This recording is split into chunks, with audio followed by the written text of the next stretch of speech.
So we can say, I made you laugh, but we cannot say, I made you cry. If both are those things are emotion, how come we can say, I made you laugh, but we cannot say, I made you cry, because we are responsible for other people's feelings. That's a good question.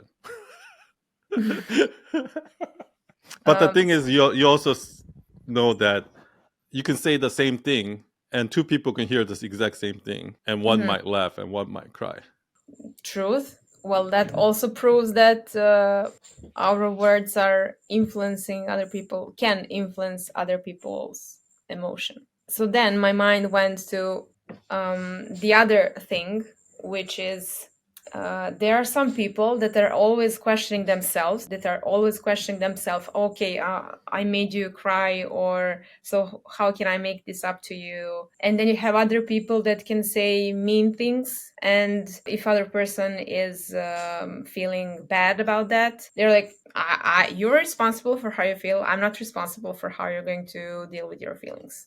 Mm-hmm. Even with laughter, I don't think it's like, I might be a comedian and I'm not responsible for somebody to laugh, because I can say a joke, they might not laugh because the joke is not funny or something, like whatever it is, right? Yeah. So I still don't think it's my responsibility to make you laugh, unless you're paying me to make you laugh. Yeah, but Right. the intention was there. So from this person telling the joke, their intention was to make someone laugh. So if nobody laughed, But is that a responsibility? I think it also depends on whether I mean, somebody you have a personal relationship with versus a stranger too, right? Because obviously I'm gonna treat people I know better, nicer than a stranger. I Right? mean, many people would do the opposite. They treat closer people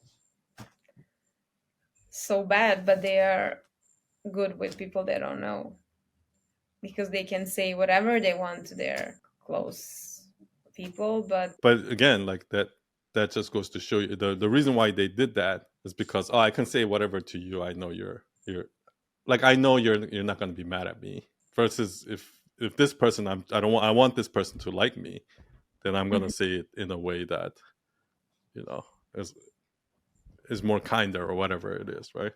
yeah, So it's not a responsibility, I would say. It's more like responsible for their relationship, not for their feeling.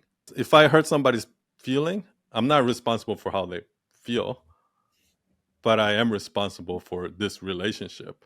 Like, if in return, if that person hates me now, yeah, I'm responsible for that.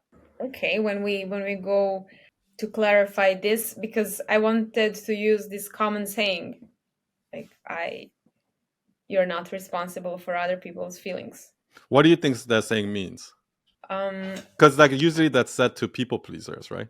Yeah, for people that are questioning themselves, but it's also used to help them. But also it's used by anyone who can read it.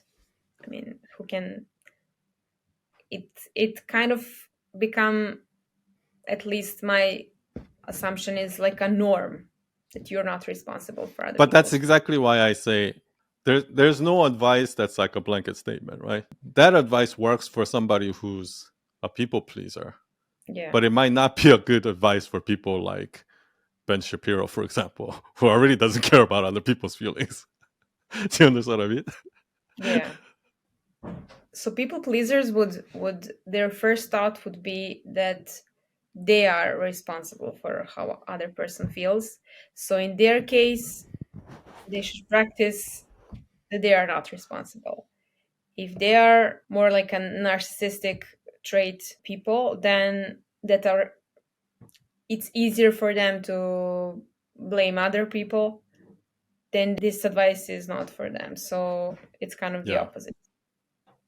I mean, you think it could be both?